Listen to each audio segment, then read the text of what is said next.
puso mo, pag sabi ng apply mo, ikaw magsasalita ka, may naman, kaya yan. Sa apply, gagano-gano ako nga rin. Pero pag kinalkal mo yung puso mo, may isang cell doon eh, nagsasabi, gusto ko rin. Tama ba? Deep within, you know you want to also speak in front. Gusto niyo ba yun? Yes! Deep within, gusto mo, nung naka-attend ka sa crossroad, feeling mo, nung nakikita mo si Leo Caduyang, intik talaga, kayang din yan, aakyat din ako din. Tama ba? Yes! Nasa loob mo yun eh. Kasi one way or the other, people wants to be recognized. Gusto natin ma-recognize. Darating yun.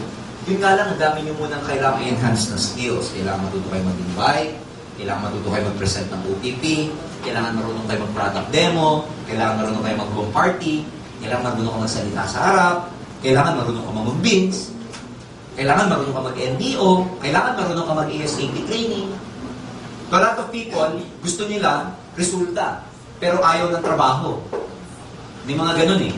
Kaya dito, pagagalingin muna natin yung sarili natin.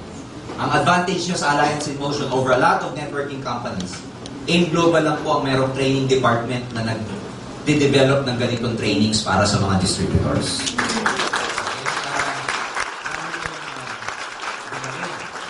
Lalong tumaas yung level of competency kung tawagin. So, ito po yung foundation. Ito yung Module 1, Part 1. Nandito na po ako sa Module 2. Module 2, may dinadaan ng distribution channel yan. Dadaan mo na yan sa wholesalers. Marami yan, yung wholesalers na yan. Itong wholesalers, maghahanap ng mga tinatawag nating area agents. Marami rin yung area agents na yan.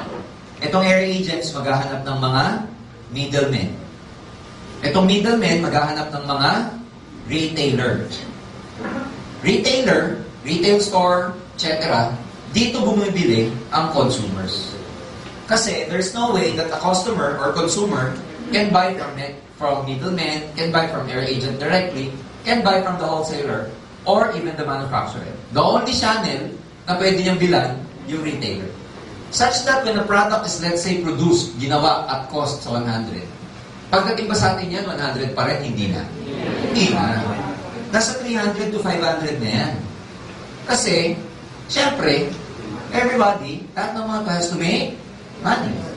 Tapos dito pa lang sa retailer between the middleman and retailer, may advertising cost pa, etc.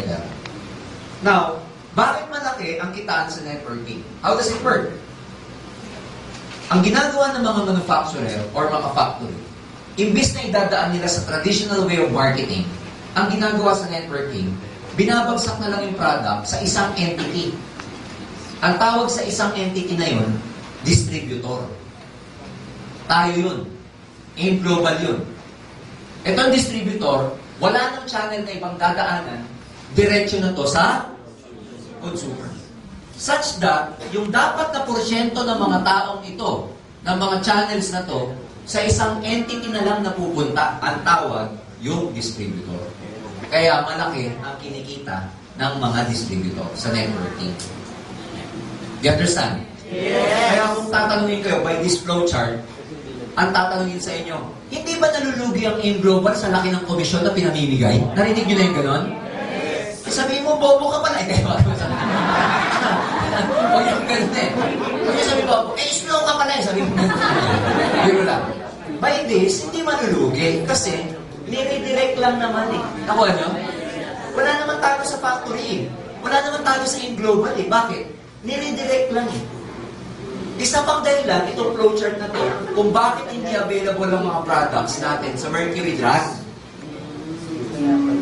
Eh, di pag nilagay mo sa Mercury Drug doon, anong tawag sa Mercury Drug? Retailer. Ano gagawin ng Mercury Drug? Papatong pa siya. Tama ba? Pangalawa, yan ang dahilan kung bakit ang networking, walang advertising. Walang tarpaulin. Wala sa TV, wala sa radyo. Di ba may mga customer minsan na, kung talaga maganda yan, bakit walang hindi in-endorso ng mga magagaling na artista? Sabihin mo kasi, slow ka pala eh. Ito nga, ito. Kasi imbes na ibabayad kila, Sharon ko na yung taong sino man, sa isang entity na lang napupunta, sa distributor na lang. Ano gagawin ng distributor? As a distributor, dalawang paraan para mo makarating sa customer. Anong paraan yon?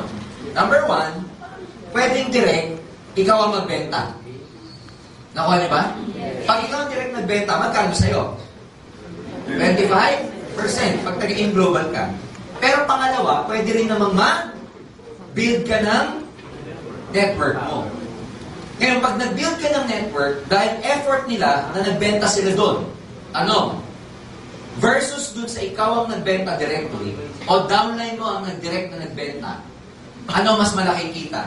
Ikaw na nagbenta, o yung downline mo na nagbenta? Ano mas malaki doon? Ikaw, kasi effort mo yun 25. Pag downline mo nagbenta, maliit na lang yun kasi ang tawag doon, mamumisyon ka na lang.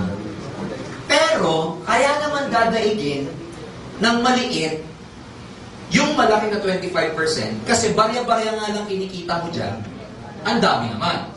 Eto, sa'yo nga yung buong 25% pero mag-isa ka lang. So, mamili kayo. Sa'yo yung buong 25% pero laylay na dila mo sa kakabenta. O yung mag-build ka na network, turuan mo magganito, pero maliliit lang sa una. Pero pag dumami, lumalaki. Yan ang pagkakagawa ng network marketing. Ganyan siya dinesign.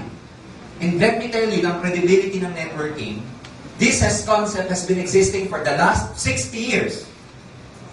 More than 5 decades na po siya. Kaya kung may magsasabi sa inyong hindi totoo to, teka muna. Lalo na kung magsasabi sa inyo dito, 60 years old, below. Sabihin mo sa kanya, hindi ka pa pinapanganak, may networking na. Kasi 60 years old na po ang networking eh. Ano pa? Alam niyo to, networking? Tinuturo po ito sa University of Illinois in Chicago. Pangalawa, pag marketing student ka po sa Lasal at Ateneo, alam niyo elective course? Elective. Pwede mo piliin. It's a 3-unit full semester na kurso. Ang network marketing sa Lasal at Ateneo. Sabi mo, 3 unit, maturuan ka lang. Ilang months ang semester, isang semester? 6 na buwan. Para matutunan mo ang networking sa Lasal at Ateneo, 6 na buwan. At hindi ka pa, hindi ka kumikita kasi theoretical. Tama ba? May bayad pa, Lasal. Samantalang sa AIM Global, kasama na doon sa 7,980 na binayaran nyo,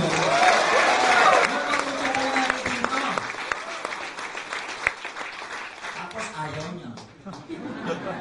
Kaya hindi alam na maraming tao dito, para ka nag-enroll sa Lasal.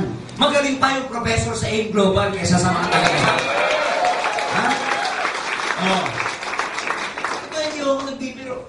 This is really true. In the States, ladies and gentlemen, being the birthplace of network marketing, doon pinanganak ang networking eh. Alam niyo ba ilang kumpanya nasa networking ngayon sa Amerika? More than 3,000 companies ang nag-networking sa Amerika. Sa States, a division of Calpol and Palmolive, meron silang product na nag-distribute through network marketing. MCI, Telecommunications in the States, part of their division and distribution nila, network marketing.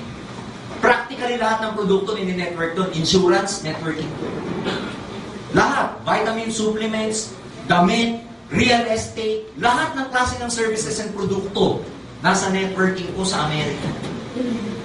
And kung ito baduy, bakit nag-exist sa States? Being a first world country and number 1 economy in the whole world. Nag-gets yung ibig ko sabihin? Yes! So this is legitimate. That's why you have to be proud.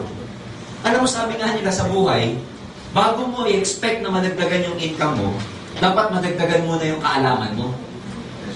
Bakit maswerte ka na sa AIM Global ka? Halimbawa, nurse ka. Pag nurse ka, at hindi ka nag-AIM Global o networking, hanggang doon na lang sa nursing ang alam mo. Pero pag nag-networking ka, alam mo ba't lamang na malamang ka? Kasi yung mga kasama mo, nursing lang ang alam. Ikaw, alam mo pa, networking, kaya lamang na lamang ka. Dalawa alam mo, sila isa lang. Yes. Kaya swerte mo na tinawag ka dito. And dami dyan tinawag, hindi narinig. Nagbingi-bingihan. Ikaw tinawag ka, isipin mo One of the best industry right now,